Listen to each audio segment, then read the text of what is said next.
يلا يا بنات مستنيين ايه؟ اعملوا الحلاوة الطحينية كده ونافسوا بيها اكبر الشركات، وكمان من غير لبن بودر ولا سكر بودر ولا عرق حلاوة، وهتطلع معاكم مظبوطة 100% ومضمونة ومجربة، يعني حاجة تحفة بجد، حاجة جميلة جدا وتستاهل انك تقومي وتعمليها.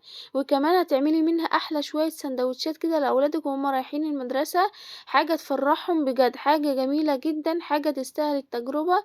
بسم الله ما شاء الله عليها بجد. بس من فضلكم يا بنات، عايزين بقى احلى اشتراكات من احلى بنات كده في الدنيا علشان نقدر نكمل معاكم ونستمر. يلا يا بنات مستنيين ايه؟ فين التشجيعات الجميلة اللي زيكم كده علشان نقدر نكمل معاكم؟ بجد يا بنات الحلاوة دي تستاهل التجربة بجد. شوفوا بسم الله ما شاء الله قد ايه حلوة وجميلة. تعالي بقى ما اقولك احنا عاملينها ازاي بقى علشان تبقي شاطرة وقروبة كده وتعملي كل حاجة حلوة في بيتك. هتجيبي بقى كوبايتين من السكر وكوبايتين من المية و3 معالق كبار من عسل الكلوكوز وكيس من الفانيليا. وطبعا ممكن تقللي الكمية، ممكن تعملي كوباية مية على كوباية سكر وكيس فانيليا ومعلقة من عسل الكلوكوز. وبعد كده هتجيبي الحلة اللي انت هتحطها على النار، هتحطي فيها كوبايتين السكر وكوبايتين المية و3 معالق عسل الجلوكوز وكيس الفانيليا، وهتقلبيهم كده وهتحطوهم على النار لغاية لما يغلوا معانا ويبقى بالشكل ده كده. وبعد كده هتسيبوهم حوالي 10 دقايق، من 10 دقايق كده الا ربع ساعة، لغاية لما تحسي كده ان الشربات تقل معاكي. وبعد كده هتعملي له كده اختبار علشان تعرفي اذا كان جاهز ولا لا. هتجيبي طبق وهتحطي كده فيه شوية مية، وهتجيبي شوية شربات كده من معلقة زي ما انتوا شايفين كده، وهتحطوها كده في قلب الطبق، وهتمسكي الشربات كده، لو كان متماسك معاكي زي اللبانة كده يبقى كده الشربات هينجح معاكي، اما لو كان طري زي كده هترجعي تحطيه على النار تاني. واهم حاجة تفضلي واقفة جنبه كده علشان كل شوية تعملي اختبار لغاية لما يوصل معاكي بالدرجة اللي انا هوريها لك كده دلوقتي. طبعا انا عملت اختبار تاني وطبعا كده ده شكله.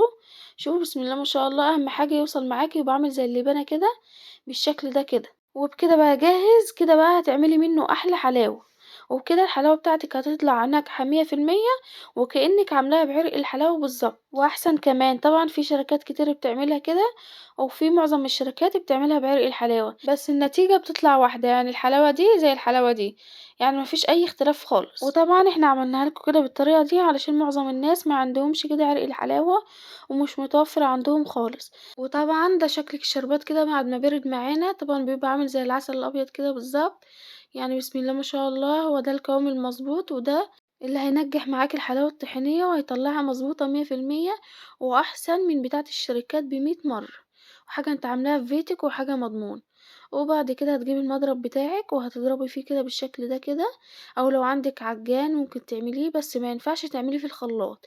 يعني في ناس كتير بتقولك اعمليه في الخلاط، بس لا، عن تجربة مني ما تعملوش في الخلاط علشان بيبقى تقيل معاكي كده وانت بتضربيه، فممكن يبوظ الخلاط بتاعك. فانت هتجيبي المضرب وهتقعدي تضربي فيه كده لغاية لما لونه يفتح معاكي ويبقى بالشكل ده كده.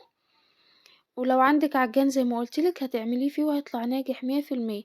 اهم حاجة تقعدي تضربي فيه كده زي ما قلتلك لغاية لما اللون يفتح معاكي كده ويبقى ابيض كده بالشكل ده كده. وتعالي بقى ما اقولك على طريقة اذا كان كده مش عندك كده عجان ولا عندك مضرب.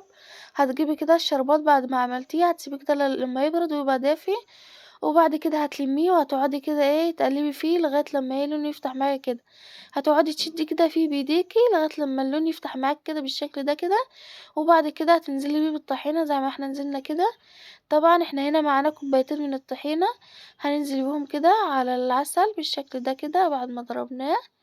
وبعد كده هنرجع نضربه تاني بالمضرب او بالعجان زي ما انتوا شايفين كده وملاحظين لغاية لما يتلم معانا كده بالشكل ده كده. وطبعا ممكن تقلبيه بايدك او بمعلقة لغاية لما يتلم معاكي ويبقى بالشكل اللي انت شايفاه ده كده. طبعا انا جايبالك كل المراحل عشان تبقي شايفة شكله وعارفة بيكون عامل ازاي. وطبعا ده شكله كده بعد ما خلصنا بيبقى بالشكل ده كده. شوفوا بسم الله ما شاء الله، بجد يا جماعة الحلاوة الطحينية بتطلع معاكي مظبوطة 100%. ده كفاية طعمها يا بنات، بجد طعمها بيبقى جميل جدا، يعني بيبقى طعمها كده احلى من اللي انتي بتشتراها من بره ب100 مرة. زي ما قلتلك حاجة كده انت عاملاها على ايدك وجميلة ومضمونة، يعني بسم الله ما شاء الله عليها. شوفوا ده شكلها بعد ما خلصت كده. طبعًا هتجيبي علبة بالشكل ده كده، طبعًا أي علبة عندِك، وهتحطي كده فيها كيس من أكياس التلاجة، وهتنزلي بالمكسرات على اللي عندِك، أي مكسرات لو عندِك زبيب حتى ممكن تحطي سوداني، لوز، فستق، بندق، أي حاجة موجودة عندِك هتنزلي بيها كده، أو لو مش عندِك أي مكسرات ممكن تعمليها عادي، وهننزل كده بالكمية اللي معانا كلها بالشكل ده كده. وبعد كده هتجيبي كيسة من أكياس التلاجة برضه علشان تفرديها كده وتسويها بالشكل ده كده. أهم حاجة تسويها كده وتخلي وشها مظبوط زي ما انتي شايفاه وملاحظة كده زي ما احنا عاملينها. وهتجيبي كيسة من أكياس التلاجة كده وهتغطيها بيها بالشكل ده كده، وبعد كده هتاخديها وتحطها في التلاجة طبعا لغاية تاني يوم. ده شكلها بعد تاني يوم، بسم الله ما شاء الله، بتطلع معانا ناشفة وجميلة وزي بتاعة برّه بالضبط وأحسن كمان زي ما قُلت لكم. بسم الله ما شاء الله عليها بجد، بجد حلاوة أحلى من بتاعة الشركات ب100 مرّة، يعني الحلاوة دي بتنافسي بيها أكبر الشركات، من كتر حلاوتها ومن كتر جمالها ومن كتر جمال طعمها الجميل. بجد أنا كنت منبهرة بيها وبجمال طعمها الجميل ده يا بنات، بجد جربوها وانتوا هتنبهروا بيها زي ما انا انبهرت كده بالظبط. وطبعا مكوناتها سهلة وبسيطة جدا، انتي بتحتاجي بس لكوبايتين من السكر، هتحطي عليهم كوبايتين من المية، و3 معالق كبار عسل الجلوكوز، وكيس من الفانيليا. طبعا بتحطي المكونات دي كلها على بعض وتحطها على النار لغاية لما الشربات بتاعك يتقل معاكي ويبقى عامل زي اللبانة كده، يشد معاكي عامل زي اللبانة كده وطري، وبكده الشربات بيكون جاهز معاكي.